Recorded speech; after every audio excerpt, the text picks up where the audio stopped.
1500s. The Reformation starts in the 1500s. Why? Because, again, the Renaissance, questioning authority. Why are things happening? Okay, that's one of the reasons why the Renaissance occurs. Yes? Is this still Unit 1? This is Unit 2. Okay. Now, the Reformation is born out of the Renaissance, because one of the first individuals, one of the big name individuals that starts questioning the church is actually somebody within the church who's a priest, Martin Luther. Okay, Martin Luther does not like what's happening in Rome. Okay, we talked about the orgy parties that were happening in Scrabble parties. Scrabble.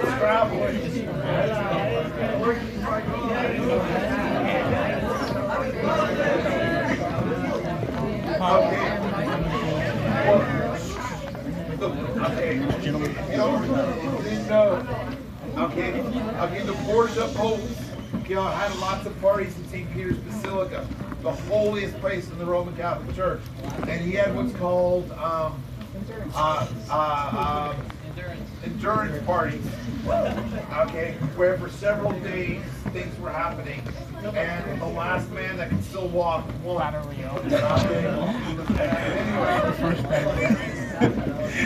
Okay, but this is not the only thing that was happening. There's a lot of corruption in the church. Okay, and Martin Luther did not like that. Martin Luther hated that. So he started. One of the things that Martin Luther really detests, what was called the selling of indulgences, where you could buy your way to heaven. Okay, Eric might be like, okay, he killed somebody, but he's wealthy. He could donate to the church and get his sins washed away. Okay, Peter,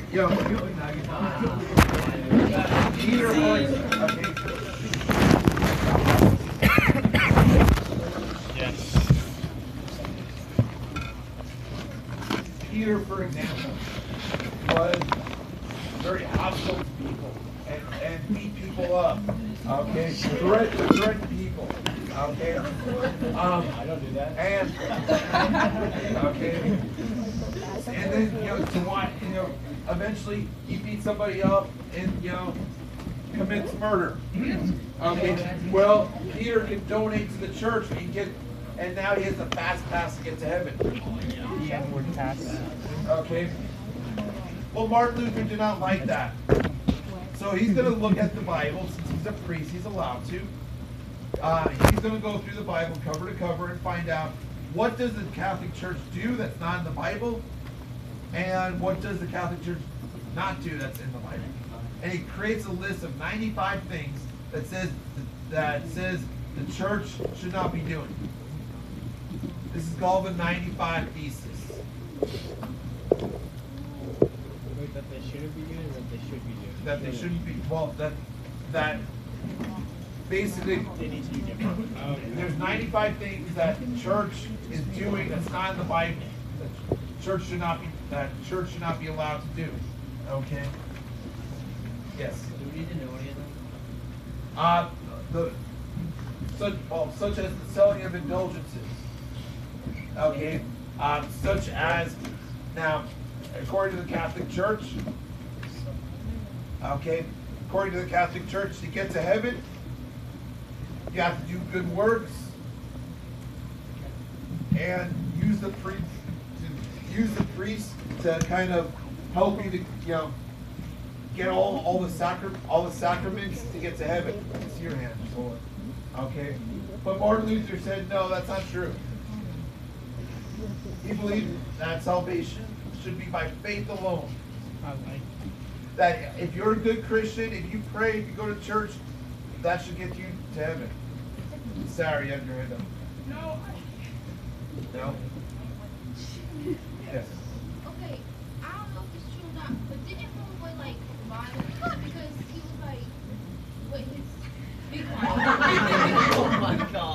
Okay. Yes, he contradicted himself. Like, he fell in love with the nun. Now, which is why he got rid of the nun and received the nuns. But yeah. Yes. That's also some of the corruption. Simony, nepotism, absenteeism, pluralism. These are all different corruptions of the church. Simony was the selling of church positions. SIMONY. Selling of church positions. Okay, these were some of the different ways, some of the different things that the church was doing. Okay. Yes. Okay. So about the salvation by faith alone, does that mean that if someone does like something bad, they could do like something good to like repay But that? a person that's a good Christian What do you would do? repent. Okay. When, no one's perfect, and Luther and everyone never said anything about perfection. So he allowed repentance. Well, a Christian, makes mistakes, and then you have to repent your mistakes. Okay. You cheated on your wife, well, then you're going to repent. I'm sorry. Patrick. Do you have to know the like isms, like nepotism, and the other ones?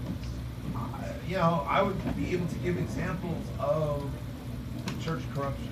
What were the other ones? Simony, nepotism. Nepotism means you're giving somebody gets a position in the church based on what family they're in. Okay, so for example, the Borgias, when Alexander was a pope, okay, he would give positions to his wife, to his children, even though he wasn't supposed to have children. But he had children. Okay, that's called nepotism. Okay, people get a position based on their family, where they're from. Absenteeism. This is when basically, let's. Hey. I'm trying to get you guys. Remember, for some of you that might be struggling. I got my first year here. I started in January, and I still had a majority of the kids able to pass. You guys are still able to pass. Okay, we just listen to what I do. Okay, trust me. They didn't have a teacher before me. Okay. So from January onward, I just focus on the big time. But we got this. Now.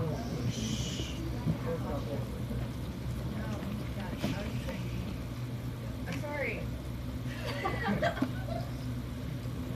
I see some people are not going to be here next time. Now, absenteeism means when you're given a title in the church, you're the Bishop of Canterbury, for example, Bishop of Paris, but you don't even live in Paris.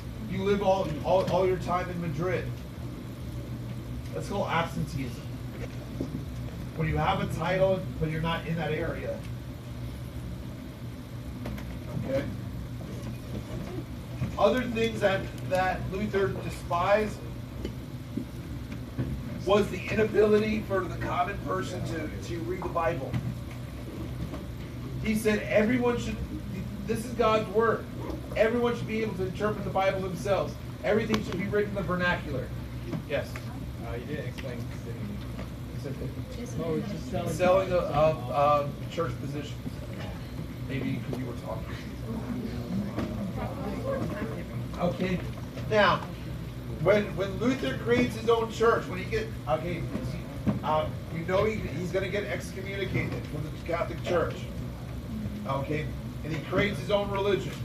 His religion, there's no hierarchy. There's no hierarchy. There's no anybody that is in charge. But the people that kind of run the non-religious items would be what's called the priesthood of all believers. This would be the older people in the community. the older men in the community. The priest would take care of the religious aspects already. Okay. And then like the priesthood of all believers would basically run the church, run the finances and all that. Okay. Now some people will take the church's Luther's teachings and twist them a little bit. Some of his followers, some of the poor followers thought they took his idea about wanting change and such and brought this group basically wanted to get more rights and more pay. Liam, don't make me text mom. Okay. Now, these peasants who are followers of Luther, okay, are going to basically say, they're going to take his teachings and twist them and say, we want more rights, we want more pay, we want, whatever. Well, unfortunately, they start rebelling. But Luther cannot support them. Luther, even though these are his people, Luther cannot support them. Okay? Because Luther is being protected by your upper class. Okay? Luther is being protected by the upper class nobles. Because the church wants him dead. The church wants to excommunicate him. So the nobles are actually protecting him, hiding him. Okay?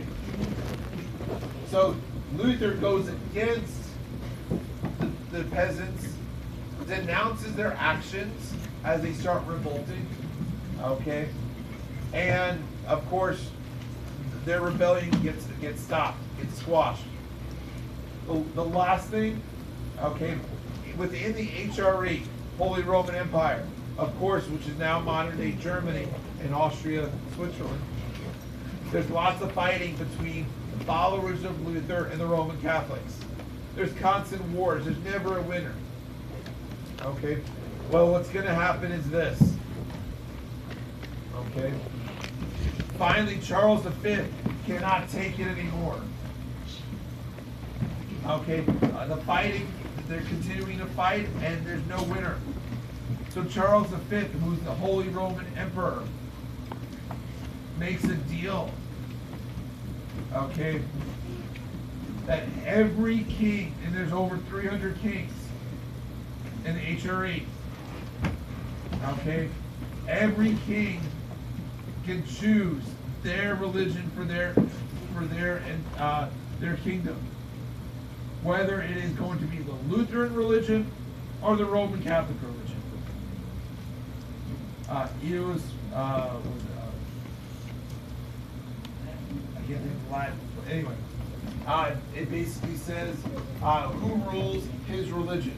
So within the HRE, every king within the HRE, there's over 300, they'll be able to choose either the Lutheran religion or the Roman Catholic religion. Okay? Any questions? Something Oxford, right? That's a piece of Augsburg, 1555. I'll go ahead and stop here. Okay.